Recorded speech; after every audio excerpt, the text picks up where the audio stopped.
All right, welcome everybody. I think we're live.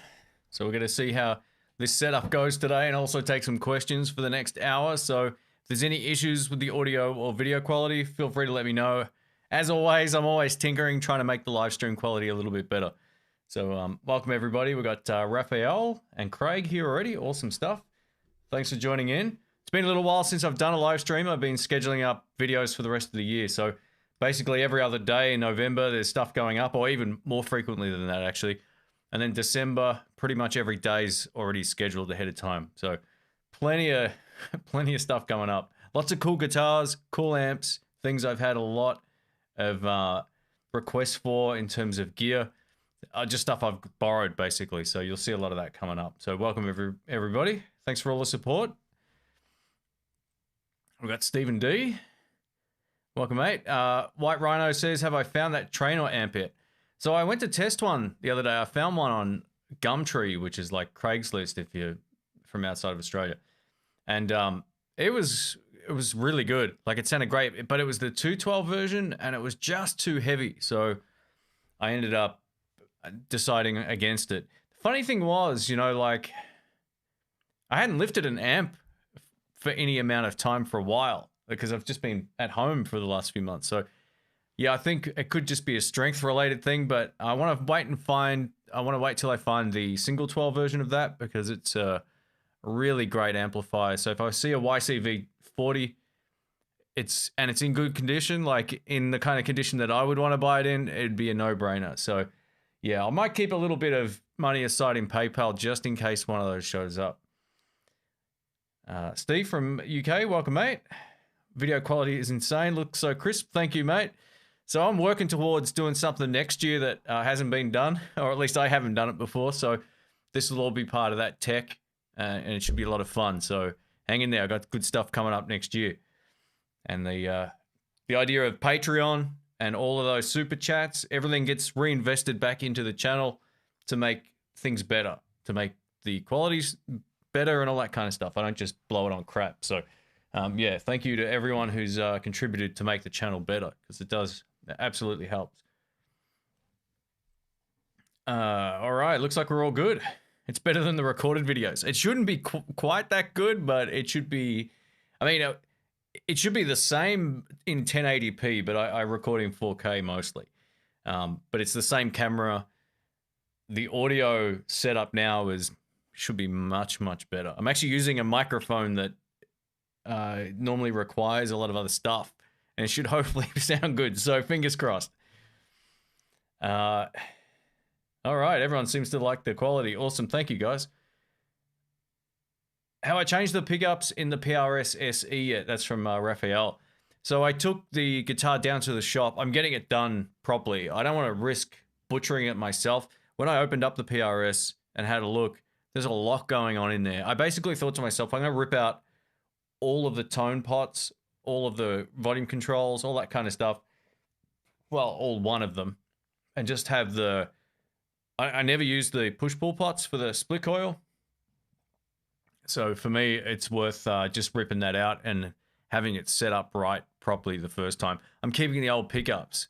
So the theory is if the new ones don't sound better, the other one... I love the old pickups. This is... it was a hard decision to which guitar do I put them in, but that was the only one I thought, yeah, look, if it doesn't work out, I'll put the old pickups back in, but I'm absolutely going to I should have that back in the next, I'm tipping in the next week or two, maybe a little bit longer, I'm not too sure yet. Gearview Mirror, very cool name, I like that, from Switzerland, welcome, mate. Ken Bussell, is it? What's up? It's Behringer UMC 22 with an SL75, good for decent recordings. Oh, yeah, absolutely. So the SL75C is the SM57 I use a lot on the channel. Anytime you see two amps, I've got a genuine SM57 and a Behringer one, and the Behringer one rocks. People won't believe this, but I think it sounds slightly nicer. It's like just a warmer sound or something. It's got a bit more fatness to it. But a 57's a classic microphone. You can absolutely get a good recording with that particular setup. I've got a consumer level sound card here. It's a Steinberg UMC 22, or UR22, MK2, sorry. And that's all I use. So yeah, they sound great. You'll get good recordings with that. It's all about getting the right tone in the room, right? Like if the amp sounds great, it's easy to record. If the amp doesn't sound great in the room, then it's not going to sound good. So keep that in mind. Make sure when you set the amplifier up, and you got to have the tone in the room to begin with. You can't make it sound better after the fact. You can EQ stuff, but that doesn't always mean it's going to sound better. So I always say the best thing to do first is to get the audio, get the sound that you want, the tone that you want, at a volume that works for the recording. I just saw audio pop up here. I was like, audio? No, that's getting confused there. Someone asked about Laney's. Did they? Have you ever played a Laney amp? Very underrated. Yeah, I've got mixed opinions on Laney's. Some of them sound great. There's a couple of 2x10s that sound really good. I had the Vox AC30 Klon, and it was very bland. I actually have I just posted a video of the best amps I ever owned. I'm going to post a video about the worst amps I ever owned because I think that'll be a good counterbalance. So I bought a few duds over the years. I'm not going to say the Laney was a dud, but the Laney was maybe the most bland that I owned. I owned a VC30. The clean was okay, but nothing special, and the drive was okay, but nothing special, and it was heavy. But my friend had the 2x10s, which I think was I'm going to say a 15 or 20 watt amp, and that thing sounded great. So yeah, it really just depends. I think Laney's a real hit and miss amp, in my opinion. Bit like Peavy's. Peavy's can be a bit like that as well. But Laney's I always used to joke and say it was like the poor man's Vox, my one, because it just wasn't quite as good. It had a very different sort of sound, just not as nice, But I think they're hit and miss. So not a bad amp if you find the right one. Have I tried any boutique amps, and what do I think of them? Yeah, I used to have a Turok Studio Pro 22, which was the most expensive amp I ever purchased. And it was great. And I don't think necessarily boutique amps or hand-wired amps make things sound better. That's not always the case, but the best ones that come to mind, Dr. Rick's got Victoria Regal, which is a phenomenal amplifier. That thing's just still one of the best amps I've ever heard. Yeah, I've tried some hand-wired amps that, in hindsight, weren't very good. But I've also tried, I've probably lost count of the amount. Well, Dr. Rick buys a lot of that sort of stuff, and I'm lucky enough to either hear it or try it and all that kind of thing too. So most of the stuff he buys always sounds good. Morgan's are really good too. I reckon he made a huge mistake getting rid of that Morgan. So if you're watching this, Rick, get one again, mate. But it just comes down to the amp. Like, not all amps are good. And even just because something's hand-wired or because it's a boutique amp and it costs an X amount of money doesn't mean it sounds good. There's a few that I would never buy, even though they're really popular at the moment. Hi Shane, enjoying the live chat? Thanks, mate. It's been a while since I've done one of these, so yeah, as I mentioned earlier when I started the stream here, I've been in the process of filming, just queuing up as many videos as I can for the end of the year, and I'm pretty much done. I think I've got one more to do at the moment, and then I'm done. So I've killed it. As a left-handed guitar player, I'm proud of you. You show the world that left-handed players exist. Thanks, mate. I want to thank Albert King and Jimi Hendrix first and foremost. And what's the dude from the Beatles? What's his name? Paul McCartney. He's a lefty. Eric Gales as well. Another great left-handed guitar player. And I think that's all of them on the wall here. Yep. But thanks, man. It's weird, like when I see guitars in the shop, I instantly just gravitate to the lefties. And for me, I'm so used to seeing myself play because I edit all of the videos. It looks normal to me now. I'm so used to it. But when I see any other left-handed player play, it looks weird to me. It's still, I don't know why that's the case. Ian from New Zealand, welcome, mate. Thanks for stopping in. Is a Gibson Explorer flexible enough if it's your only guitar? I primarily play blues and metal. You know what? For those two styles of music, absolutely. The burst buckers are great pickups. They got the burst buckers in both positions in those guitars. Same as my Flying V, I'm pretty sure, from what I remember. Yeah, look at Metallica. You know, they play those guitars. And then Eric Clapton played a stint with an Explorer and ZZ Top. And yeah, look, the only thing about Explorers, and this is kind of like the reverse of the Flying V, is there's nowhere to put your arm. So just try one before you buy one, just to make sure if you're seated, there's nowhere you can really rest your arm on either of those two guitars. So yeah, that's the only thing to take into consideration here. Excuse me, sorry. What's my top blues breaker style pedal? You know, the only one that I can really remember playing in recent times was an actual Marshall blues breaker pedal. I know Greenchild make a blues breaker one, which the name's escaped me. It's I've already done a review on it, but you know, the blues breaker sound's not really for me. I'm not a big fan of it. It's a little bit, I don't know. It's just not quite as smooth as I would like. People love it, so it all comes down to what you really like. But you might be able to find an actual Marshall one. They've got a few different series of blues breaker pedals. I know the silver ones that they made, the single size pedals, they buy them for like $60 used. So yeah, look, I'm not 100%. I'm not 100% sure whether or not I've tested any other blues breakers in the last 12 months. I don't think I have. Yeah, so I'm not too sure.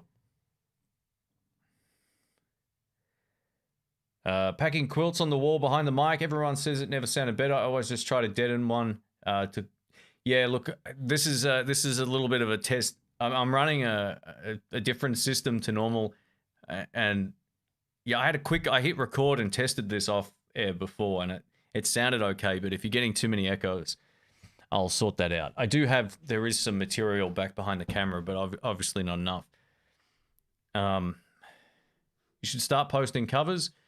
Yeah, look, I did Born Under a Bad Sign earlier in the year. I've got one more I want to release before the end of the year. I need to finish my part. It's got some great musos on there too. So it's a Freddie King cover.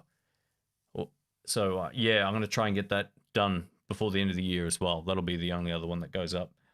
It's time. I love doing it, but it's kind of time consuming, and then finding good musos and them having time for it is also a bit hard sometimes too.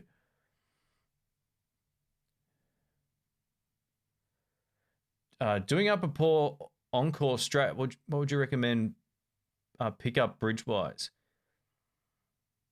Man, pickups are all personal choice. I can't say, here, go buy this because you'll love it. It doesn't work like that. So you've got to put in the time to really listen to as much stuff as you can. Yeah. There's no real quick answer for that. It depends on what you're playing and what kind of styles you like and all that sort of stuff. And if you want to play with high gain or if you like classic Strat tones, it's not really a question I can answer. Elios, is it? Hey Shane, just popping in to say you've been great helping me to starting a guitar player. Thanks, man. Hey, no worries at all. That's awesome. Hope it goes well. It's always good fun. I'm looking forward to playing live, hopefully again next week if all goes well. Philip says, hey Shane, how's it going? PRS McCarty single cut 594 versus Gibson Les Paul Studio. Man, I reckon the Gibson, go for that. It'll be cheaper and it'll have the studio. So the P90s, right? Like mine. So yeah, I don't know. I kind of like the gnarliness of I reckon Gibson's over the last sort of 12 months to 2 years have been making some really great stuff. So again, you kind of got to play them both and make up your own mind. But I know Rick's not in love with his McCarty anymore, and that didn't last long because he's playing Gibsons now as well. So yeah, see how you go. Try them both if you can. Gibson's a safe bet. You know, a PRS is like a piece of artwork. Gibsons, you can sort of smash them around a bit. All right. What's the better option in your opinion, UX 40BT or a Spark? You know, I haven't tried the Spark amps. Something about all of that digital crap now I'm not interested in at all. Like, the only one I would buy is the NUX BT Lite if you're going to get a small practice amp. They're fantastic. They're $100. They sound awesome. Yeah, you can use a phone with them and all that kind of stuff, but you don't have to. You can get great sound out of them. The one I've been recommending a lot of people check out if you're not into having a whole lot of, you know, different effects and all that kind of stuff, check out the Joyo BT, what's it called? The Joyo Jam Buddy. See how you go with that one.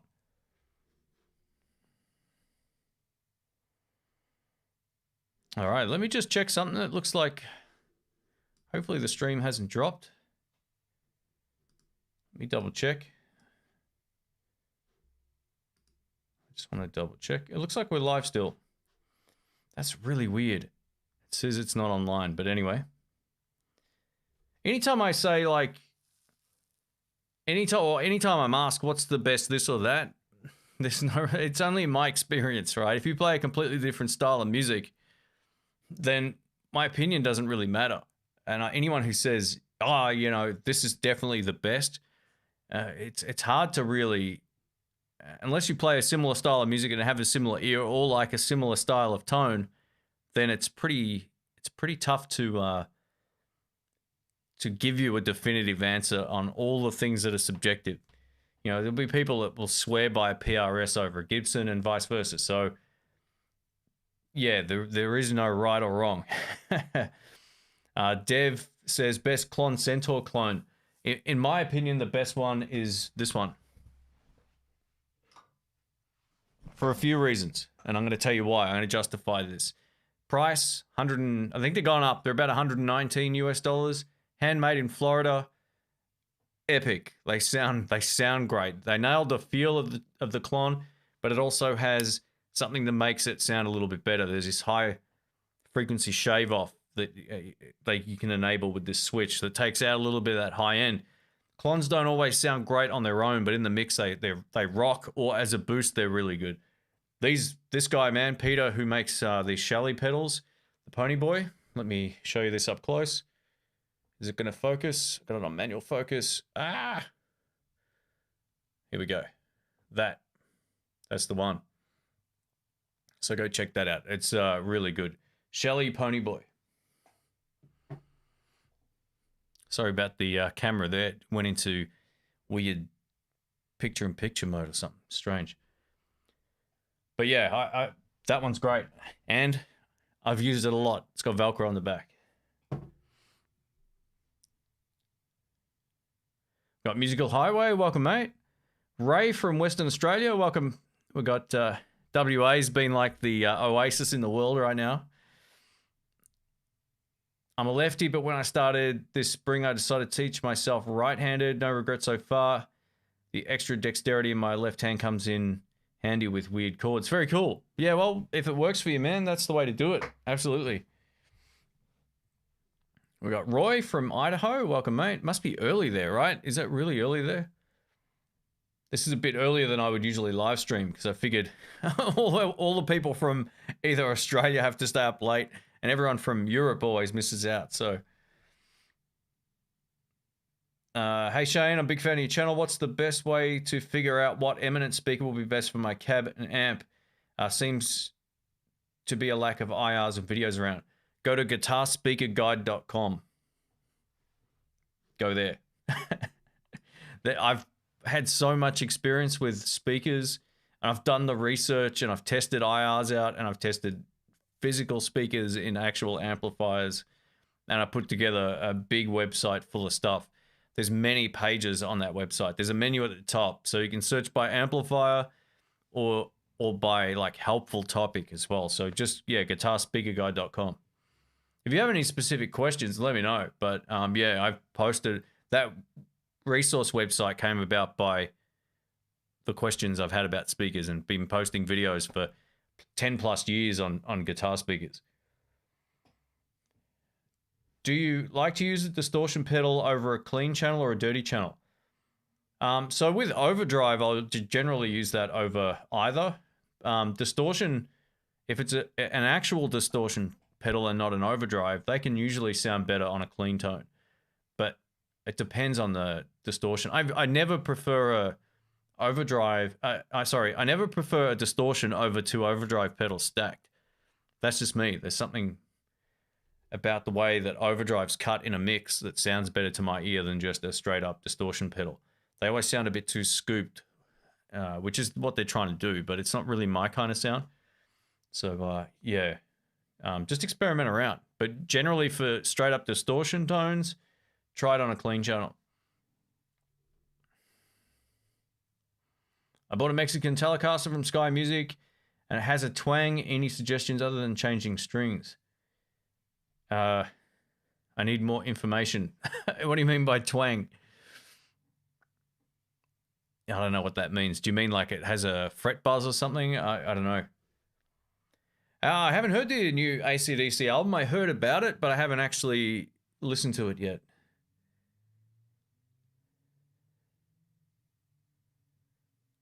Do you like... Oh, sorry, that's the same. Thoughts on Harley Benton guitars? Yeah, they're great. Value for money, they're fantastic. I've reviewed probably 6 or 7 of them on the channel. I've got a whole lot of reviews about them at guitarpedaldemos.com as well. So, yeah, I think value for money, they're great. You know, I picked up one of the new Squiers today, and I thought to myself, I don't know if I like this better than some of the Harley Bentons for the same price. So, yeah, look, I had one that turned up and it wasn't in good shape, but the rest of them were pretty spot on. So, yeah, I think value for money, their T52s are good. Their Fusion ones are really great as well. Their Les Paul style ones can be good. That was the one that turned up damaged, unfortunately. But generally speaking, like, it sounds great and it feels good to play. Just, yeah, I think some people are having some issues with the shipping quality. You know, that's the biggest complaint. The complaints aren't normally about the guitars. They're pretty solid instruments. Flip says, that's it. Gibson it is. Tell me 2 guitars that you would save in a fire in your studio. Greetings from Mexico. Welcome, mate, or hola. Como estás? What is it? Como está usted? I'd probably save my 52 Tele and maybe the Flying V. It'd be a hard choice, man. It'd be a really hard choice. Hey, Vintage Ale, welcome, mate. Are you still okay with the treble bleed mod on your Tokai? Absolutely. It was the best modification ever. That guitar sounds, and it's unbelievably good. It's really, really good. Completely changed my feelings about playing it. It became instantly much, much better. The thing I always loved about the PRS was the fact that you could turn down and it would stay very clean. Now the Tokai, which is right behind me, does exactly that, and it still sounds fat. Best mod you can make to a guitar that loses that high frequency when you turn down. Do it. It's like a $5 mod. Hey, Jamal, welcome, mate. Good morning. Go check out Texas Blues Alley's latest community jam. It was very cool. Jamal's shredding there with the wah pedal over Voodoo Child. It was great. AJ says, have I heard of Hayes guitars in Australia? You know, I've heard of them only through word of mouth, but I don't actually know anything about them. So let me see. Let me see what they look like again. They're pretty inexpensive. I might buy one and see what they're like. If there's a lefty. See if there's I'm uploading at like 8 meg a second here, so let's see if it works. All right. Yeah, I don't know if there's a lefty or not, but I'll see what I can do. If I can get my hands on one, I will. So yeah, as of right now, I haven't tried one. I don't like recommending stuff I haven't played, unless I know someone else who's got one. You know, whatever.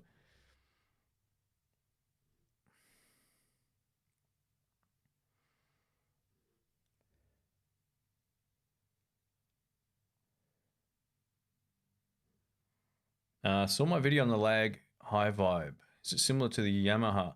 It's not my video, mate. It might have been Brett Kingman's or something. I've never reviewed a lag guitar.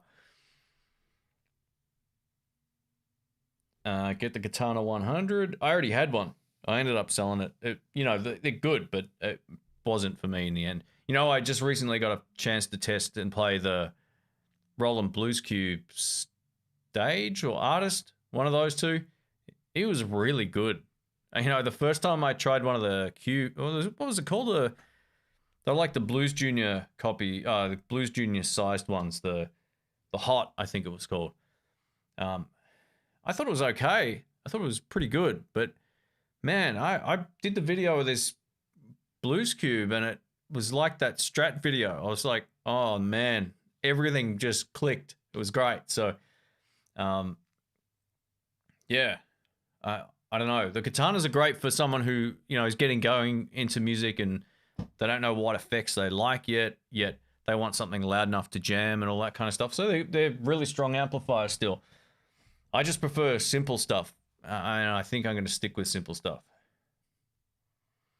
TBA rules? Yeah, oh man, Anthony's a dude. Got Joel from Texas, welcome. Well, thanks for joining in, everybody. This is cool. If anyone has any more questions, feel free to let us know. We're going to stream for what I think to be about an hour. I don't know if we've got any... If I've got any way to tell how long I've been streaming here, 26 minutes, easy. Yeah, Jamal, you surprised me, man. It was, you were killing it. Much more confident than the time before. I didn't mention that to you, but yeah, the tones were good and you got that really fast sort of pick thing down. It was super cool. Hey, Quentin, welcome, mate. Did you ever swap speakers in your Hot Rod Deluxe? A lot. Yeah, I've tried probably 5 or 6 speakers in that amp over the years. One of my favorite ones was an obscure neodymium speaker called a G12 Vintage. And it was light and it sounded great. But unfortunately, it actually came with a white Hot Rod Deluxe called a White Lightning. And then later I bought another one of those speakers because they were so good. Yeah, I think it was called a Celestion. It was either a G12 Vintage Neodymium. I'm pretty sure that's what it was called. They were really good. I mean, I've heard them. I've tried them with like Creambacks. Swamp Thing's another great one. Any of the standards. The Texas Heat will work well in that as well. It just depends on what you like. But the Hot Rod version 4s are loaded with great speakers, so you shouldn't really want to be swapping them out. If you buy an old one, you might want to do it, but with the newest ones, with the what do they got? The A-type speakers, they're really good.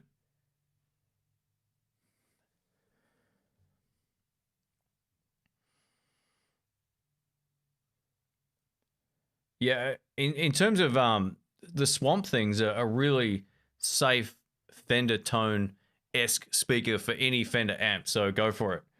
Yeah, Fender are putting them in their Blues Juniors now, so you know, that's a good example of, yeah, they're just loud and clean and full sounding. You'll love it. They got a great bass response as well.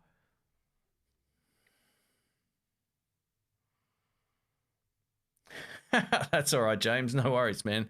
I get that a lot. People are like, hey, I saw your video on this. I'm like, either I'm losing my mind or I never did it. Yeah, but Lag's definitely not a brand I've done a review of. Hey, Shane, ever used a full tone OCD? Yeah, I have. You know, back when I first tested it, I really liked it, and it's a pedal now I would not use live ever. I find them a little bit on the... There's this high frequency you can't get rid of, and it's always there. I think I would probably take the full tone Plimsoll over the OCD if I had a choice, or I would just get a great tube screamer. The OCDs are pretty good for sort of like rock and roll stuff, but for blues, they're not quite the right vibe. So again, it comes down to what it is you'll be playing with it. If you do have a question about gear, just frame it in context about like, hey, I'm playing this style of music. What do you think of this? Because that gives me something to work with. Because, you know, in the right hands, if someone's playing more alternative stuff, the full tone might be the way to go, right? Chris says, morning, Shane. I keep hearing that 80% of the tone is in the hands.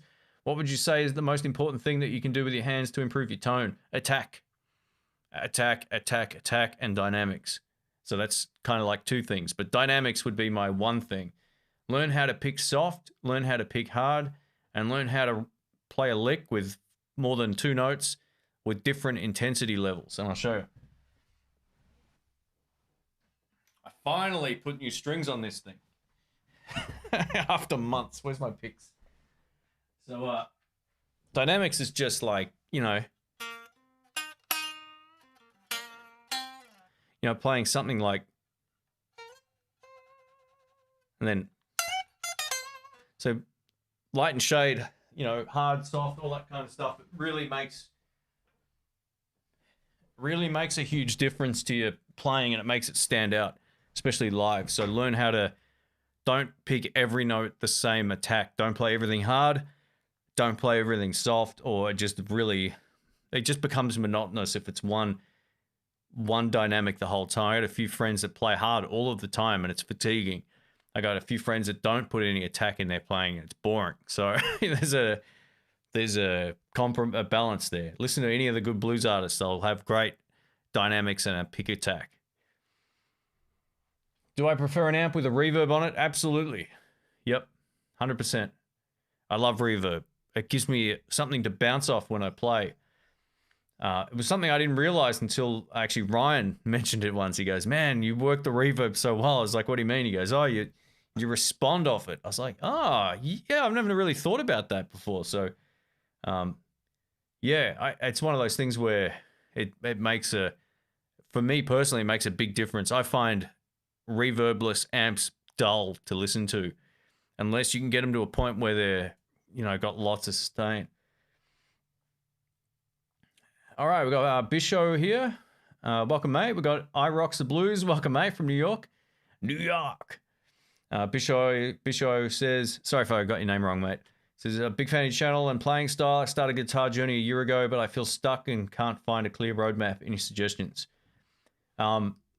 Yeah, so you got to find the music that inspires you to play. That's the first and foremost thing. When I first decided I wanted to play guitar, I'd already found some music that inspired me, and I already had like, man, I'd love to learn a bit of that or a bit of this. And then when I found blues, it was like, all right, so now just go head first and find as much great music as you can and binge listen to the stuff that you love until you can sort of sing along with it in your head. Like if I put Eric Clapton's From the Cradle on, just as an example, or Albert King live in 1979, I can recall all the vocal lines and all the lead lines just in my mind. Like I know exactly what's coming out on the songs, and that's a really good way of burning that stuff into your subconscious, and it makes learning easier. But I would just start playing by working out certain phrases, really short, sharp ones, that you can then use over different. If it's blues, for example, you can play one lick that's a slow blues lick over a shuffle if you speed it up.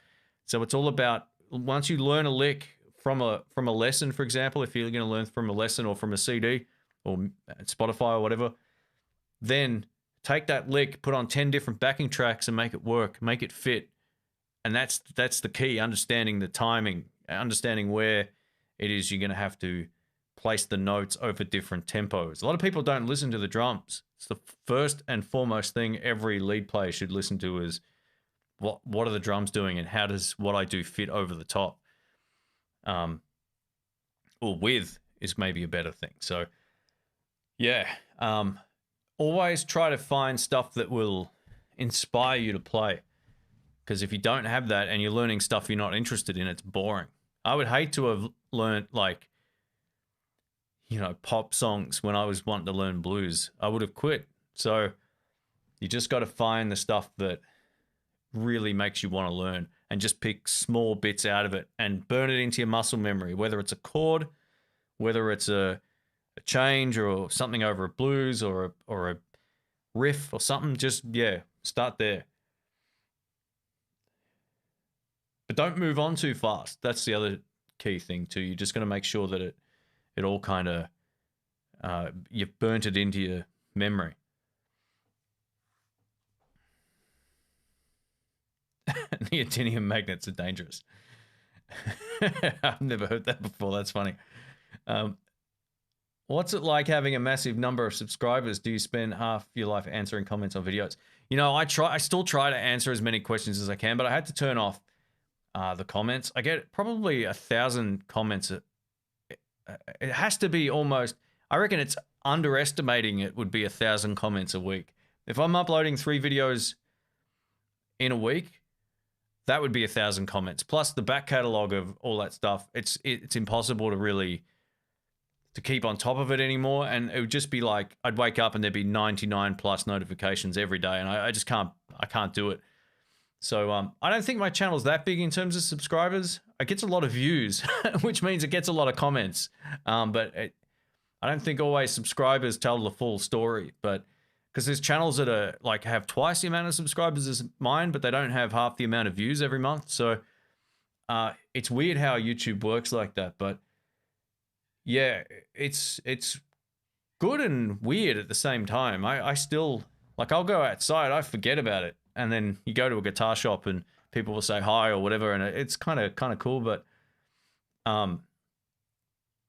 yeah, I don't answer as many comments on older videos anymore, because either I've already answered a lot of comments and people are asking the same questions, but I always try to respond on the newest videos that go up.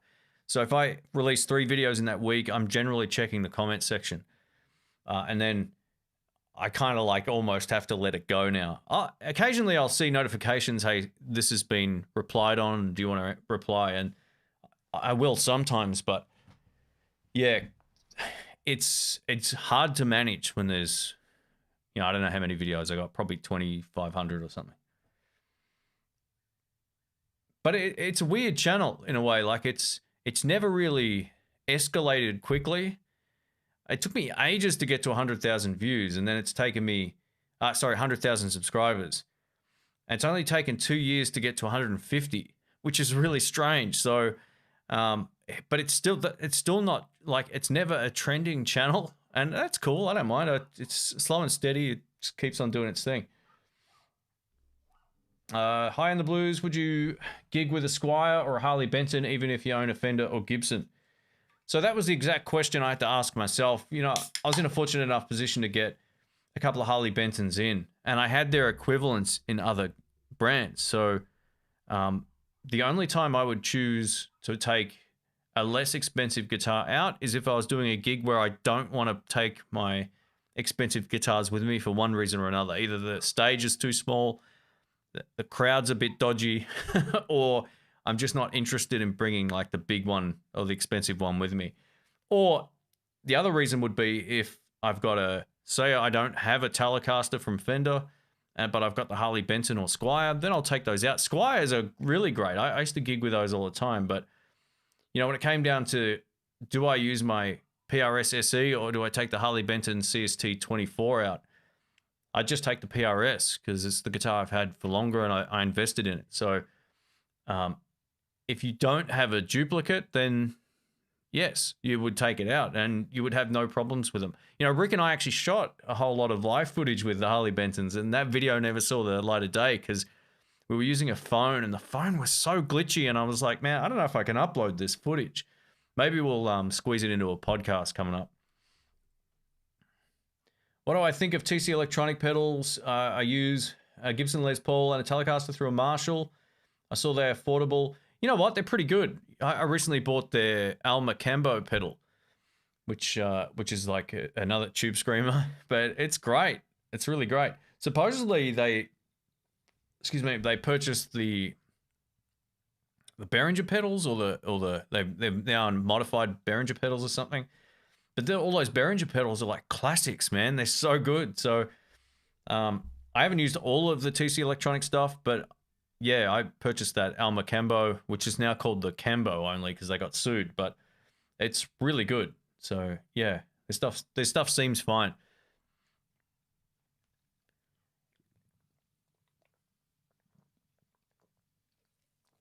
Ian says, any tips for getting a more Stratty sound out of a Telecaster? Yeah, you need to find the right neck pickup. You don't want the bridge pickup on a Tele to sound like a Strat. You want the Tele bridge pickup. It rocks. So the trick to that is you got to find a neck pickup that has a brighter sound, and that's the hardest thing to find on a Telecaster, and that's what I look for on a Tele. I want that neck pickup to sound like closer to a Strat neck pickup. I want both pickups to sound awesome on the Telecaster, and then bridge pickup to be Tele all day. So, yeah. You know, I actually got the Johnny Highland pickups in that Keysaw guitar, and that's kind of like a Strat neck pickup with a Tele bridge pickup. So maybe you can find a set of those. But yeah, a lot of people say the Twisted Teles are the Twisted Tele neck pickup is the one to go for if you want that sort of Stratty neck pickup. But have a listen to some videos and hit the forums as well. Just see if you can find good information on it.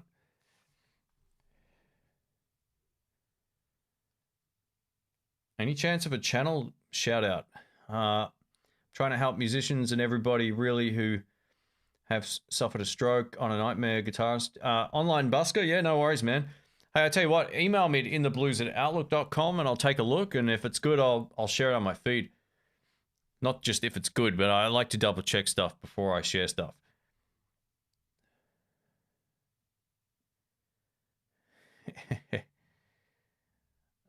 Let me scroll down.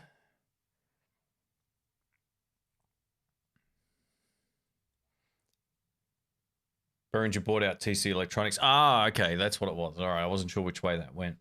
Man, Behringer are making some great stuff. You know, I went to the music store today and had a look at their, they got these new sort of like live interface things. They're like a box. It's all controlled via iPad, and or laptop or whatever you want to use, and it's like a live mixer. It's pretty cool. I think it records internally. Yeah, you can do sends, and oh, it's cool, man. They're making some good stuff. And supposedly for all the mic nerds out there, they might be doing a dedicated podcasting microphone. So I can't wait to see if they do that. The one microphone they haven't cloned is an SM7B, which I can't wait to test. But yeah, they make good stuff. They make some not great stuff, but they make a lot of good stuff now. What do I think of Rory Gallagher? You know, I think he's, from what I've heard, he's great, but I haven't heard enough. It's just a guy that I keep forgetting to really dive into. His voice reminded me a lot of different people. It reminded me of that time period where everybody sounded similar, but as a guitar player, man, great.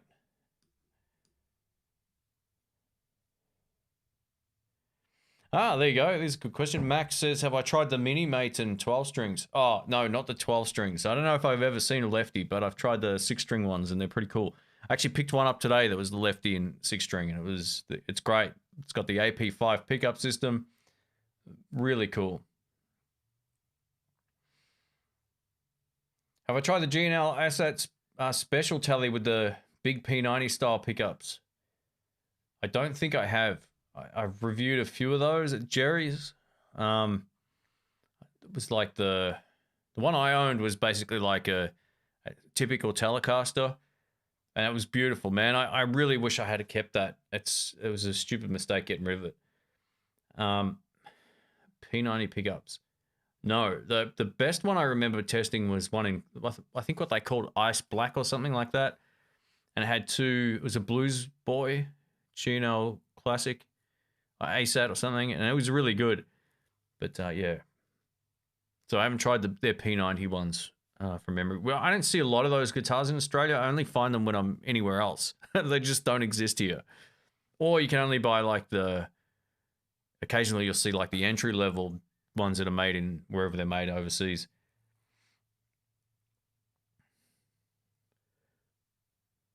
Roy says, I really have seen guitars you wouldn't believe. I worked in a shop in the 90s and 2000s, Hondos and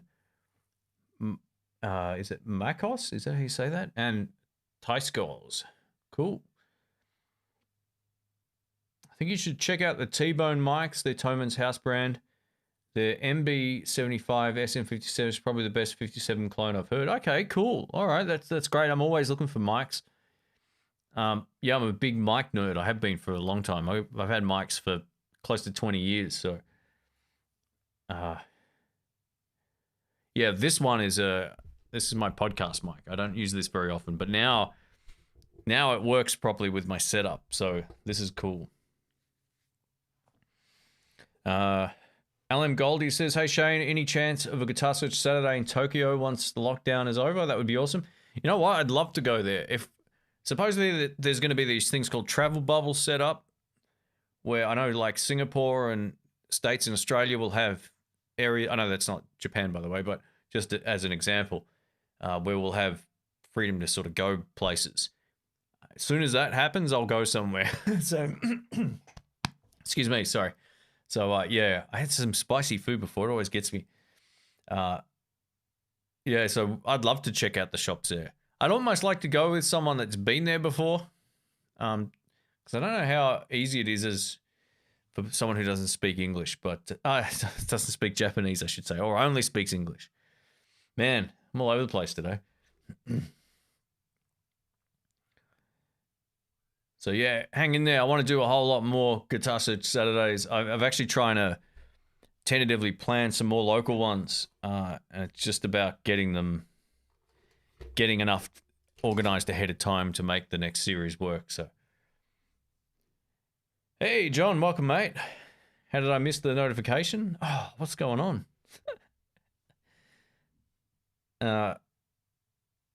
Wes says, trying not to buy any new guitars and save up for a vintage amp.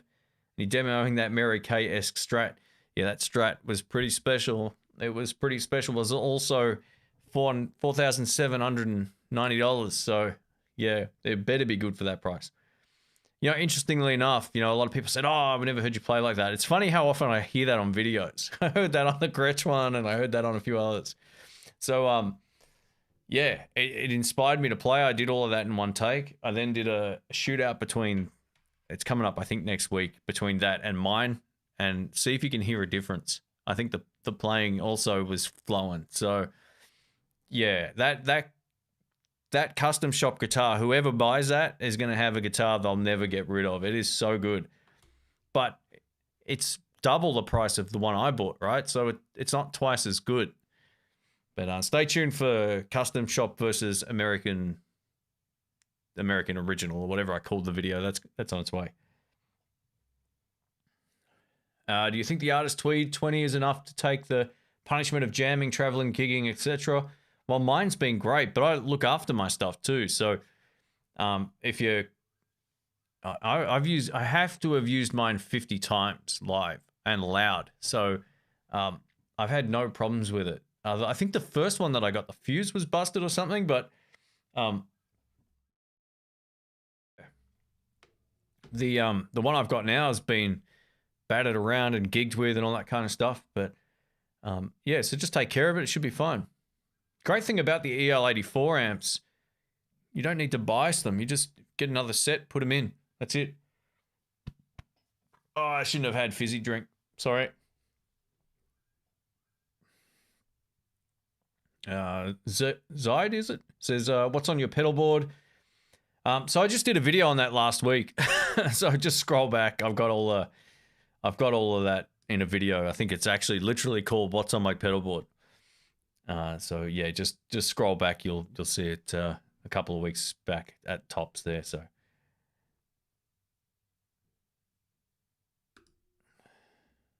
Hey Adam, thank you mate. Yeah, donated $5. What is the reason people use condenser mics to record vocals, and is there a reason you shouldn't use an SM57? So an SM57 is a dynamic microphone, right? And they've got not only a very different frequency range, but they respond very differently to a condenser microphone. So condenser microphones have what they call a proximity effect. So if you can imagine getting really close to a microphone like this, it's going to sound like it's got more bass. With condenser microphones, you're getting the full 20 to 20 audio range, so 20 hertz to 20 kilohertz, but you also get an enhanced proximity effect, and they're just generally a much more, I say flat in quotations, no microphone is really truly flat, but they have a far more pleasing recorded tonality to them than a 58 does. 58's a much better live microphone, and they can be used in the studio. I mean, Van Morrison uses 58s a lot of the time, but you hear a 58 even in a podcast versus a condenser microphone or I'm not saying dynamic microphones are bad, because they're not, but there's a huge difference. Studio microphone like a Rode NT1 or a, you know, any number of great microphones will be far better on a recording than a 58. But I should also say that's in controlled conditions, right? If you've got an amplifier behind you or beside you or a band beside you and you're recording, use the 58, because the condenser microphone is going to pick up everything. In an isolated recording where someone's got headphones on and they're singing in a booth or at home, you might have the microphone, you know, just away from any noisy audio sources, and you'll just have headphones on listening back to the playback while singing. You'll get a far better sound. Yeah, they've got a low noise floor. They're a lot more natural. They'll have better bass response, better high-end response, and they're just a better microphone for recording. Anything acoustic, basically. So, yeah, thanks again. Hopefully that answered your question. But 58s are great. They've been around for 40 years because they're awesome microphones. But, yeah, you'd notice a huge difference from a 58 to a Rode NT2A, for example. It's not even close.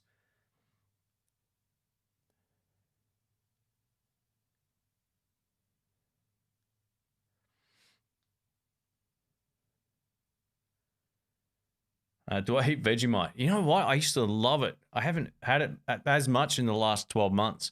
I go through these phases with it where I'm like addicted to it, and then I go off it. I'm like, nah, I'm kind of done for a while. It's a real sort of potent kind of taste.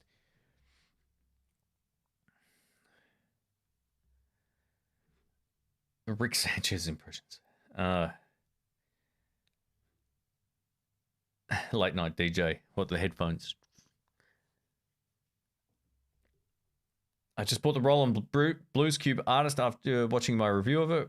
Probably the best buy I've done. Love your channel. Thanks, Frank. I have a new video of the Blues Cube coming up for next month, and it's great. I was shocked how great it sounded. Because I had a chance to try the Next Tone and the Katanas and a few other amps over the last, I guess, 12 months, and you know, I borrowed it without the expectation of being.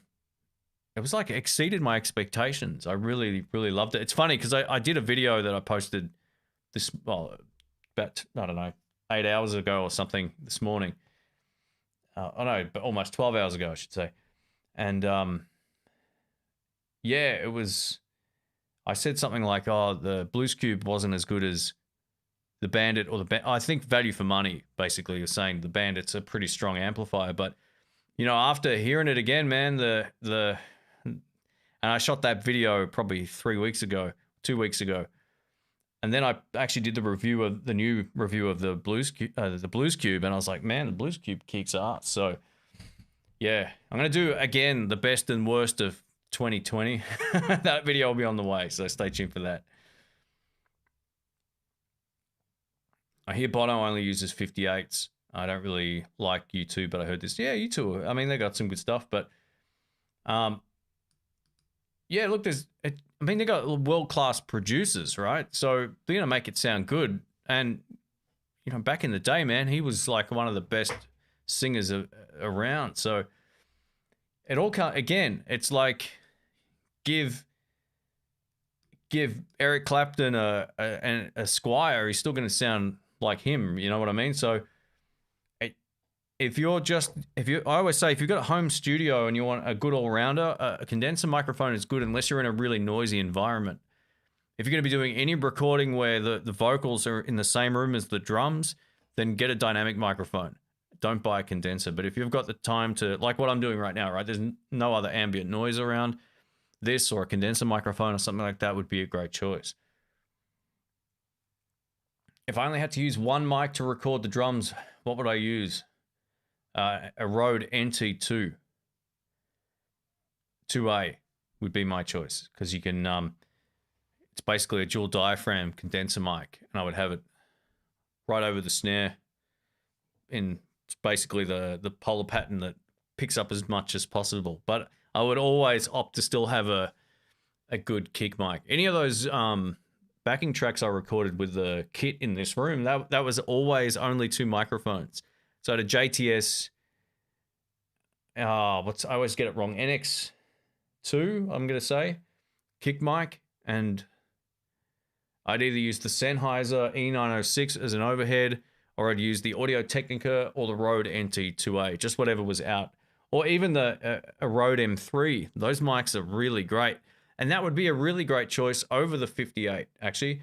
That's a really good all-rounder. So, sorry, I can't remember who was asking me about the 58 before, but where was it? Let me scroll up. Adam.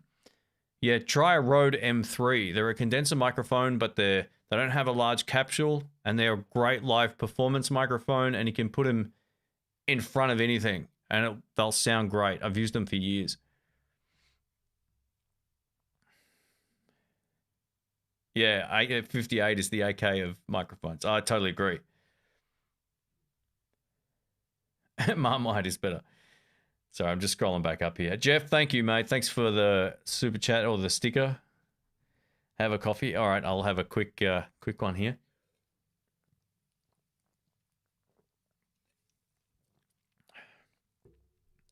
Hobo Roadie says I use a Procaster instead of a 57 to mic amps. And there's no reason why you can't do that. The Procasters are they're a highly insensitive microphone, which means you can blast whatever you like into them and you'll have no problems at all. I'm using this thing on here to give me the audio signal. It's called let's see if this works here. Can we see this? It's an SE Dynamite. It's giving me 28 decibels of extra gain for this microphone. So yeah, without it, the microphone is super low gain, which means it's great for stuff like guitar amps. That's great. You know, I've never tried doing that. I would like to give that a go. Yeah, thanks again, Jeff. Appreciate it, mate. Yeah, look, a lot of people say you need a treated room for condenser microphones. I've never had a properly treated room, and I've done many albums for other people and myself that have had airplay here.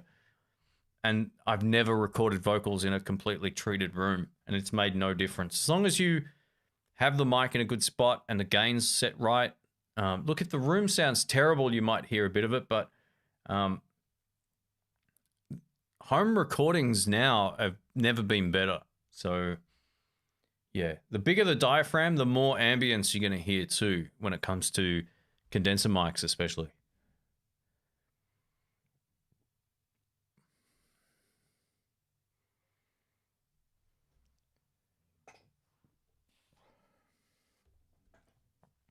Greg says, I've been using an active dynamic mic called the Stealth, made by Aston Mics. Okay, cool. I haven't heard of one of those before. It has a turn dial where you can change your path depending on what you're recording. So, like the polar pattern, is that what you mean? Very cool.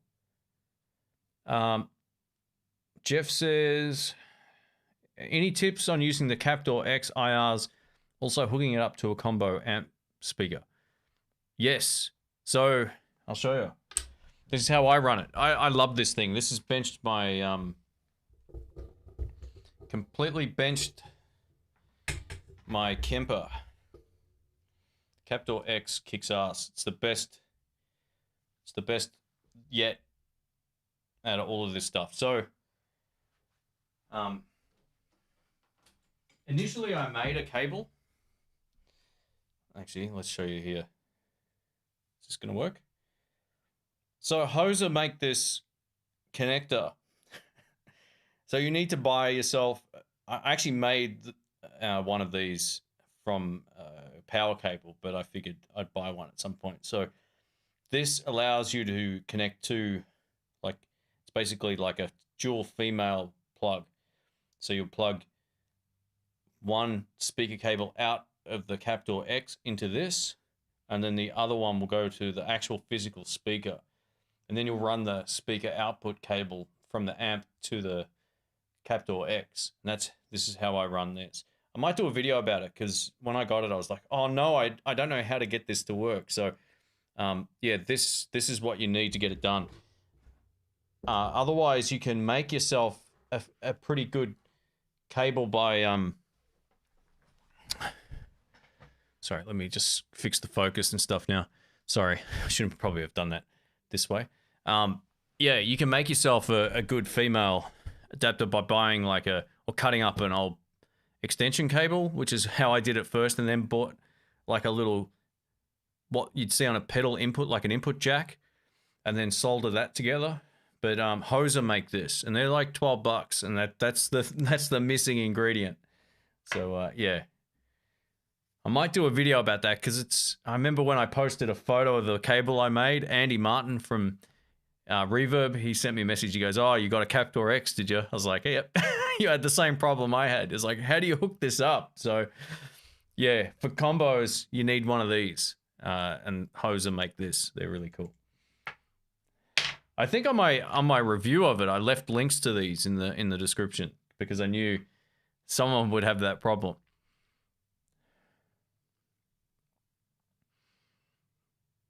Hey, Eli James, thanks, man. Appreciate that. Thank you.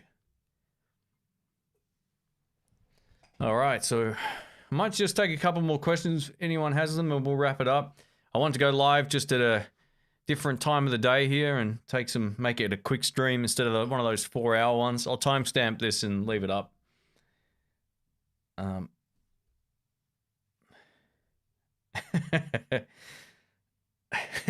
There's some funny comments going on here. So yeah, the problem with the difference between the 2-notes Captor X and the 2-notes Torpedo was there was no way to really feed the signal back to the onboard speaker. Now that the device is an attenuator, when it comes down to connecting it to a combo, you need one of these. This is the thing. It makes the difference.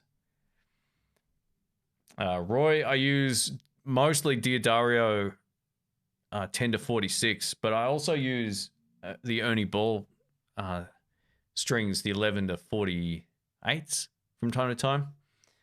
But most of them now are just the 10-46 Diodarios, only because they're usually cheaper.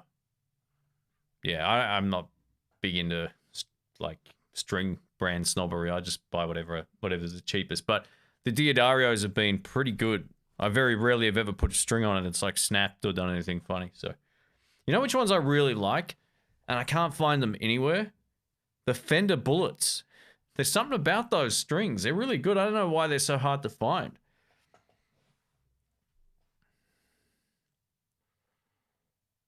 What are those monitors I see in the background? I don't know. Do you mean on the... I don't know.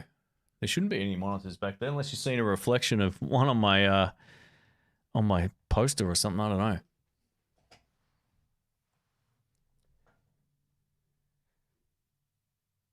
know. Any issues with your Captor X? Mine is going back for warranty. So I had one problem with it off camera. This was like a few days later. I connected it to 2 or 3 different computers. Now it wasn't happy, so I had to factory reset it with the little button on the front, and then hook it up to the original computer, but factory reset it. And since then, it's been fine. So I haven't had any problems with it. But that was the only issue I had. Was yeah, that was it. That was the only problem I had. Was it wasn't connecting to the computer properly, but it still worked. I could still use it. So yeah, it was really strange. But after I factory reset it, I have a feeling it went from a laptop that was Mac to Windows 10 and then to a different Mac, all these different operating systems. I don't know if that had anything to do with it or not, or what, but yeah, it's been fine. Like after I got some tips on how to like restore it, I haven't had any problems. I've used it on every single video you've heard. Anytime I'm doing a guitar video, that's the unit you're hearing. Not on the amp demos, but on all of the guitar and pedal stuff. It's so good. It kills the Kemper. Oh, the monitors. Sorry. Yeah, these are Atom Audio ones. T7V. So I'm thinking computer monitors. I'm like, how do you see that? I got a monitor back there.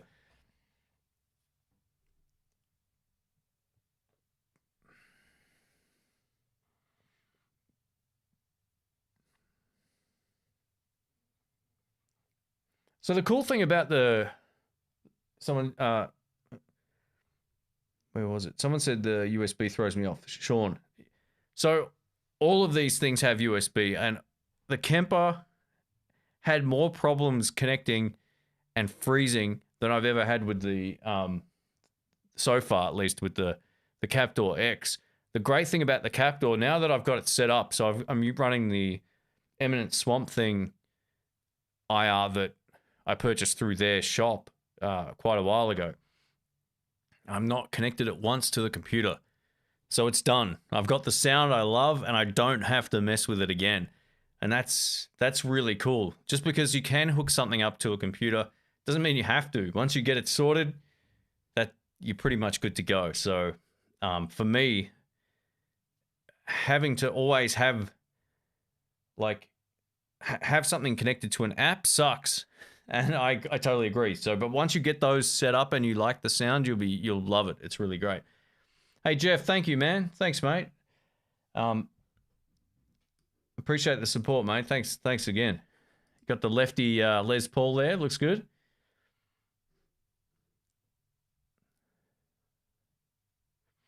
So on all of the new videos I've been doing lately, I've been using the GarageBand drumming thing. I've been like getting them to be really dynamic and interesting, and it's been so much fun. So yeah, I'm having a blast, like making new tracks with really good drum feels that work for the kind of vibe I'm going for. And yeah, it's been a lot of fun. Like I've really enjoyed, although I've been really busy trying to get ahead of the schedule, which I've done. It's been great.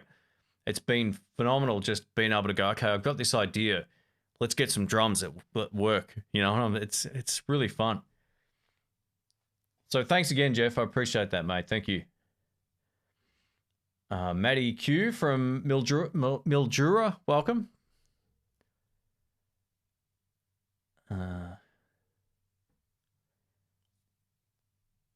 Scroll down. Roto sound of my favorite bass strings. Okay, cool. You know, I very rarely ever change strings on bass guitars. I don't know what it is. Just they seem to last forever. An actual bass player will tell you that you should change them from time to time, but guitar players, cares. Gary, welcome, mate. I've been controlling my Spark amp using a tablet, so no need to hook it into a computer. Yeah, well, there you go. That's, I guess, the same sort of thing. But yeah, I guess more convenient. If you can do it via Wi-Fi or whatever, then go for it. Or Bluetooth, I guess it would be with that. I haven't used it, but yeah. I hear a lot of people loving those things. I should give them a shot at one point. I just don't need another practice amp. Like for me, the Joyo Jam Buddy is about as good as it gets.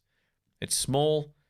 You can Bluetooth music from your phone to the unit, and that's it. That's all you can do with your phone. The rest of it is just a speaker. It's like a foot pedal with an amplifier speaker built in and a couple of channels and delay. It's really cool.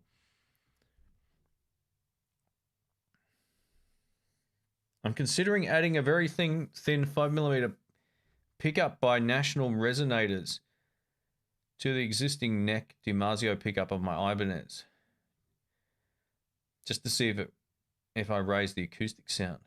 Yeah, look, I don't know a lot about that sort of stuff, mate. When it comes to acoustic mods and pickups, yeah, I don't know much about them. Sorry, but it sounds like a fun move as long as it's not going to like be unrecoverable, or it's going to damage it permanently. Go for it.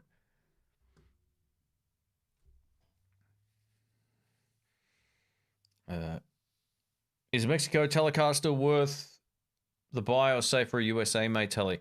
Oh, look, the made in Mexico stuff is great. There's nothing to stop you from using a made in Mexico Strata or a Telecaster long term. They're really solid guitars.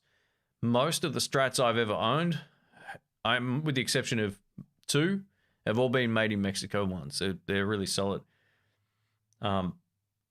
So yeah, I always say make sure you play them before you buy them if possible. But you know, Fender are always making pretty consistent instruments. You never really hear people go, "Oh, they released junk this year." Sure, people might not like some of the new designs, but they're always making good guitars. The reason why they're so consistent, they're all machine cut. It's just like machine comes down, cuts them all, done. You know, so I mean that's the simple version of it. But yeah, they're very consistent. Nothing wrong with those whatsoever.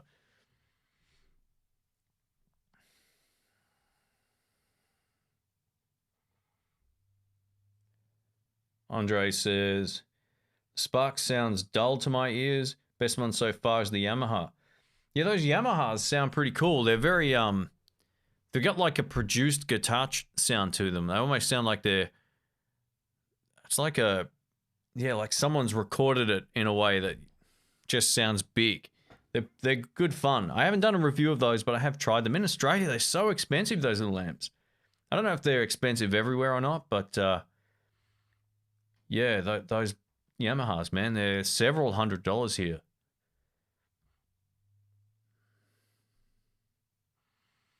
What? Lindsay, sorry, the chat just keeps moving. What would you think would be the first thing guitarists should learn to help picking and fretting hand sync? So one thing I did a lot of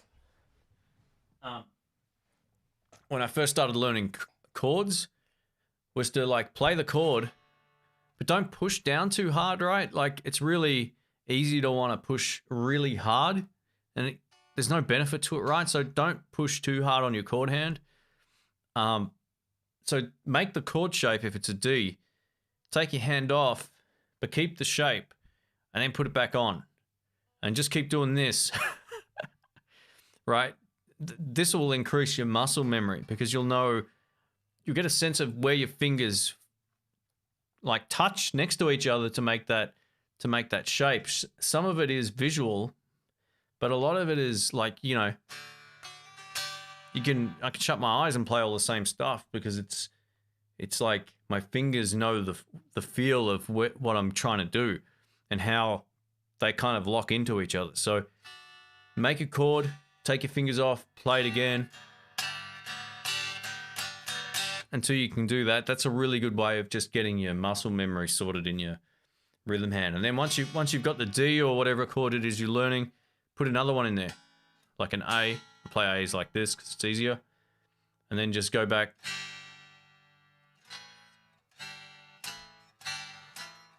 And just keep moving them back and forth. Something as simple as that will help you to no end. I remember when I first learned Desire from U2, it was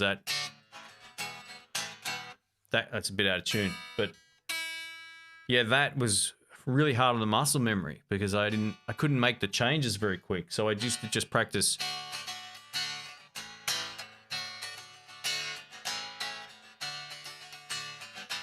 Used to just keep doing that until I could get it and then incorporate the other chord changes.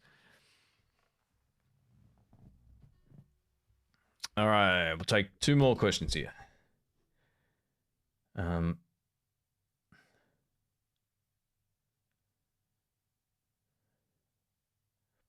Strange Days says, I just bought a guitar from your neck of the woods, a Cole Clark. Very cool, mate. Fat Lady 2 EC. Very cool. We were looking at a couple of those in the guitar shop earlier today. So, yeah, very nice. Whereabouts are you from?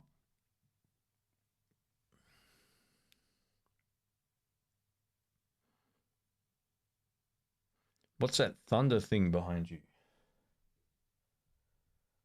I don't know.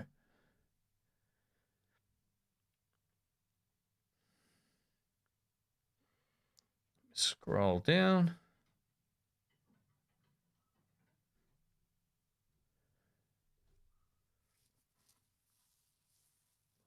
All right, I should review the Lucas Nelson Les Paul Jr. Well, I don't know that one, mate. So yeah, so many guitars I have no idea about, or I just don't see them. It's an unfortunate state of a lot of builders. They just I don't even if they don't even see the advantage of like loaning them out. You know, it's strange. I guess you know what I've noticed. I feel like a lot of builders of instruments or amps, they're almost scared of being successful. It's really strange. Like they get to a point where they're in demand and then they quit. It's like, man, I don't get it. I've seen that a few times where people just pack up shop. It's like, I guess maybe they're thinking, oh, to take it to the next level, I need to do this, this, this, and this, and they can't be bothered. But I don't know. Shane's guide to building guitars. Yeah, machine comes down. Done. That's it. Have I ever played a Maton? Yeah, I've owned two. So I had an EM325C acoustic and one of their Master Sound electric guitars, which I think I had for about a month. And then I ended up selling it. Yeah, their frets kill me, man. I love their pickups, and I like, and this is in their electric guitars. But I hated the feel. The neck felt like an acoustic guitar, and the frets felt like an acoustic guitar, and I couldn't get used to it. So I ended up flipping it. Beautiful looking instruments, though. I've seen some people play them, and I'm like, man, it sounds so good. But yeah, just a little bit, just not my thing. If I'd ever buy another Maton, it might be one of their acoustics. But I don't know if I would want to pay that sort of money again for an acoustic guitar, because I just don't play acoustics anymore. Like, I'm not that interested in it. I'd probably buy a Sigma for what I do, like, or a one of those what are they called, the I forgot what they're called, the Taylor GS Minis. That's probably my favorite acoustic, and far cheaper for the equivalent in a Maton.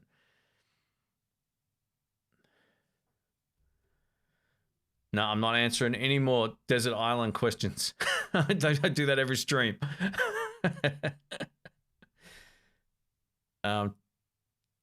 Jamal says, I was torn between buying the Les Paul Special and the 60 Standard yesterday. I couldn't pass up that beautiful top on the Standard. Man, the Standard... Oh, so you did buy it, did you?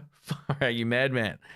I tell you what, that guitar absolutely rocks. So I got the review coming up, I think next week, of that guitar. And man, oh man, it was really cool. I went with a lot of sort of more common stuff for the end of the year. I just got all the Fender and Gibson stuff I could find, and a couple of other brands just to throw in there as well. Some Gretsch, and there's some other stuff in there. But I gotta tell you, man, there ain't nothing wrong with those 60s Gibson Les Pauls. They're really cool. SX guitars I've owned two of, Sean. They're great. For their price, they're fantastic. Squier CV Tally or Player Tally? You know, I'd probably end up buying the Player one now. I think they're probably a better instrument. I think the classic vibes are still really good, and there's nothing wrong with them, but they're heavier, and that's a bit of a deal breaker for me now. Especially, I think, from what I understand, like the classic vibe tallies are like now are way worse than when I got mine. So I don't know if that's the case for all of them, but yeah, if weight's a concern, that might be a deal breaker.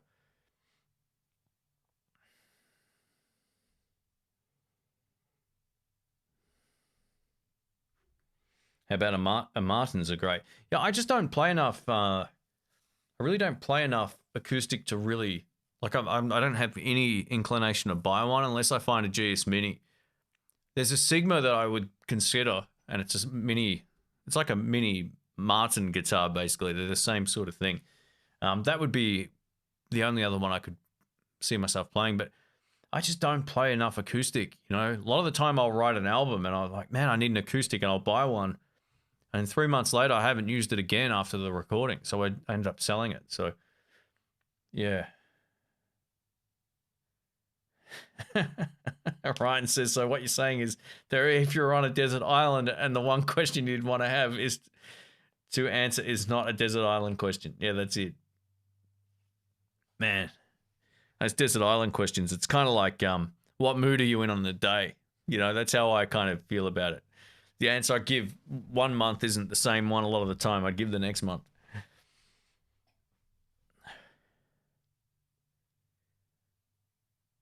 Oh, there we go. Hoser coupler on Amazon. Yeah, keep getting garden hose accessories. If you can't find it, let me know. I'll find the link. I got it from. I've still got it bookmarked. Here you go. I got it from Store DJ, a shop in Australia here. I'm not sponsored by them or anything, but yeah, I've just posted the link. You can find the exact model number and all that kind of stuff. Hopefully that works. Yep, there it is.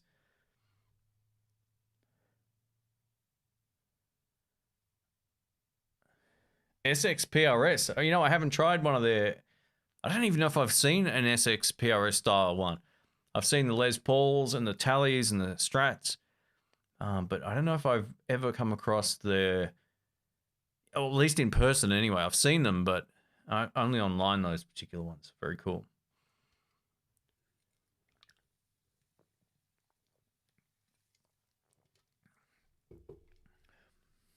Is it Andre? Says Sigma built some great licensed Martin copies. Yeah, well, there you go. Yeah, they're very, very similar to those. They're great. Yeah, I was at Jerry's Lefty Guitars like 3 years ago now, and he had some... There's a... What's that expensive brand called? There's an offshoot of it. No. I'm not going to be able to... I'm just going to stop, because it's been too long. I can't remember the brand name. But anyway, they had a cheaper alternative. It was much like the Sigma versus Martin kind of thing. And yeah, and those were really nice too. But that gives you no information whatsoever. All right, how long have we been going? All right, we might as well go till the half-hour mark, and that's it. So I was going to wrap it up at 1 hour today. Let me just scroll back up here. I think I might have missed a...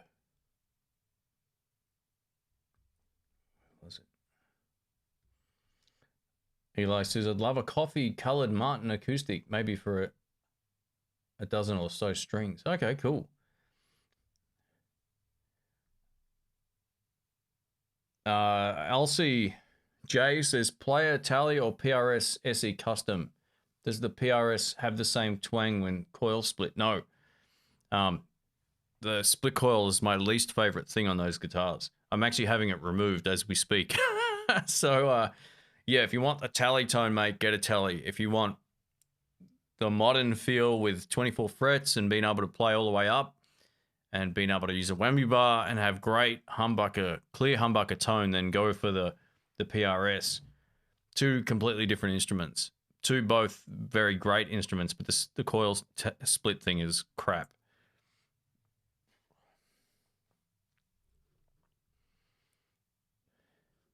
Remember the days before Google when we were stumped for days trying to remember something? Yeah, well, yeah, I absolutely remember that. I can't remember the name of this brand. Damn it. I'm gonna have to look now. See what Collings, right? So Collings, they've also got they own an acoustic sub brand, and they're really good. Like how Seagull in Canada own a lot of, or Godin, however you say it, own a lot of other companies. So Collings own another acoustic brand, which I cannot remember the name to save myself, but they were really good and fairly affordable considering like just how great they were. Like, I think whenever I get back to Jerry's, I'm going to buy something nice from him. I can't remember what they were called, but it might be the time to get an acoustic. I can't even see it on his website because none of these names look familiar, but it wasn't the Collings brand one either. It was like, yeah, I don't know. Someone can Google it maybe. I'm not too sure. Ever played Dan Armstrong? I have not. I have a PRS SE2 Saturn and the humbuckers are way too dark. Wow, okay. Well, that's strange. Yeah, mine are super bright. I think it just depends, you know, like we tested 3 PRS SEs and the Carlos Santana one today. A friend of mine, he's right-handed.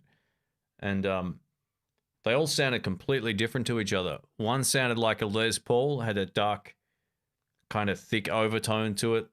Another one sounded like mine, where it had all the tops in the world. The neck pickup on the Carlos Santana PRS is unbelievably good.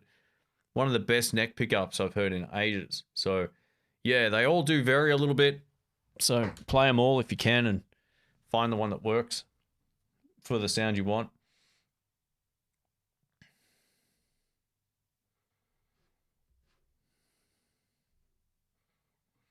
Sigma was, but Martin sold it. Okay, yeah, I hear they're not, like, they're licensed, but they're not affiliated anymore with each other or something like that. I can't remember. Cersei Cat, welcome.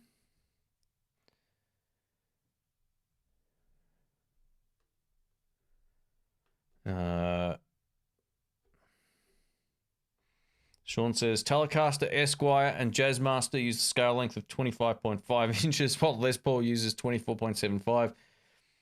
This is why the coil split will never be the same.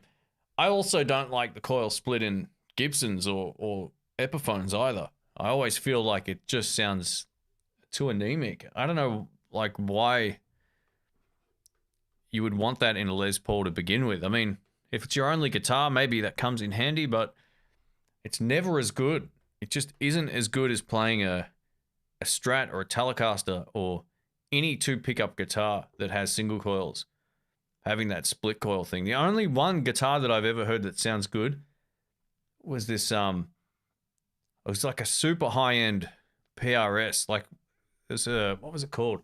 So it was like a gold top one. It was killer. But it was also probably 10 grand. And that was the only one that was almost indistinguishable from like a Strat or a Tele. It sounded great in split coil mode. But DGT, is that it? I'm gonna go out on a limb and say that. But yeah, look, I don't know what it is, man. I'm not convinced. I think what happens is that perceived volume drop makes it sound anemic. You know, if you pick up a Strat, you get the Strat tone or the Tele. But when you go from like tapping or splitting a humbucker, it just doesn't do it as well. I would love it if it did, but I'm yet to hear any guitar where I think, oh, that's amazing. Like, other than that one PRS. So Waterloo, maybe that. Yeah, you know what? That could be it. Yeah, maybe that's the one. Yeah, I can't remember the... Thanks, Jeff. Yeah, maybe that is it. I'll have to look that up. 100% agree on the coil split. Don't like it on my custom 24 or CE24. On the PRS SE custom 24, the pickups are so bright, right? Like, they've got so much top end that there's no need for it. It just becomes thin. And they're not fat-sounding humbuckers either. So there's no reason to have that in there. I mean, if... Look... It's all subjective, of course, but... All right, what are we going time-wise? All right, we've got 2 minutes. I have an Epiphone Les Paul. Is it worth upgrading the pickups to Seymour Duncans? I think there's this weird thing I see a lot of. Like, everyone goes... Like, first thing everybody thinks of. And I see it with my friends. They're like, oh, I'll put some Seymour Duncans in there. I'm like, have you thought about putting some Gibson pickups in there? They're probably no more expensive. And they're going to be just as good or better. I mean, that's what the Seymour Duncans are trying to do, right? They're trying to sound like Gibsons. Not all of them, but if you're going to be putting them in a Les Paul, odds are you're trying to get that sound. So get a set of burst buckets from Gibson. Or find the equivalent if they're cheaper in the Seymour Duncans. And that's not to belittle Seymour Duncan pickups. I actually like them. There's one I want to try that I haven't seen anyone review, and it looks amazing. But yeah, like, don't dismiss actual Gibson pickups, because when you compare Gibson to Epiphone, there's quite a difference in the tone. So have a think about that.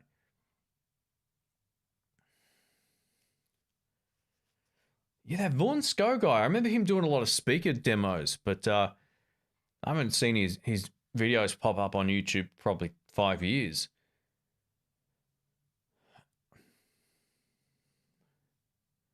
The thrill of researching has indeed taken a bit of a hit. I always found other really interesting stuff when I'm looking for the answer. 22 frets over 25. Oh, man. Yeah, look, the scale length is going to change the sound of the guitar to some extent. I don't really know enough about specs, and I don't even really care too much for specs. I've changed. Only things I really care about is fret size and like the neck shape. They're the two things that I'll look for the most. If it feels good to play, and will the frets last longer than a month? And if they do, then I'm good to go. But yeah, I don't get too consumed with specs. And the more guitars I've played, I can pick almost any of the guitars up and shoot a video pretty quickly.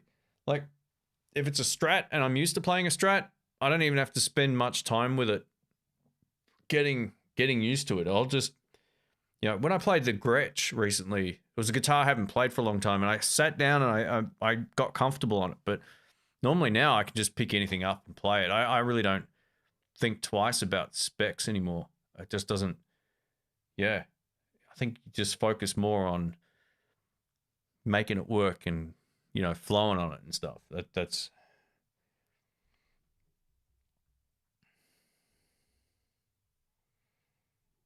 The Coil Split. Oh, okay, yeah. So this is the one exception to the rule. If you've got a SSH guitar and the bridge pickup can split coil, I've played guitars where that works. Tom Anderson, get that right. Sir, get that right. Absolutely. And there'll be other ones to add to that list as well. I didn't really think about that, but I was just talking in specifically about my experience with Gibson, Epiphone, and PRS. I'm not a big fan of those split coil tones, but when you get in that situation where the humbucker can be split to match the other two pickups, then it makes sense because you're getting the same kind of output you would anyway from the other pickups. So yeah, that actually kind of works. Yeah, so I totally agree. I didn't think about that at all. So good point. What attenuators were you using on your Marshall in the Gretsch Electromatic video recently? So every time I start the video part where I'm like, all the isolated tone sections, I always show my signal chain. I'm always using whatever amplifier it is, whether it's I use the Marshall on that video. Pretty much use the Marshall up until the end of the year already. I've pre-shot all the videos. Going into the Captor X. So I'm hearing my amp in the room through the speaker, but you're hearing like the mic'd up version through the Captor X, and it sounds killer. It's a really cool sound. So yeah, the Captor is by far the best tool for what I do, hands down. No questions about it.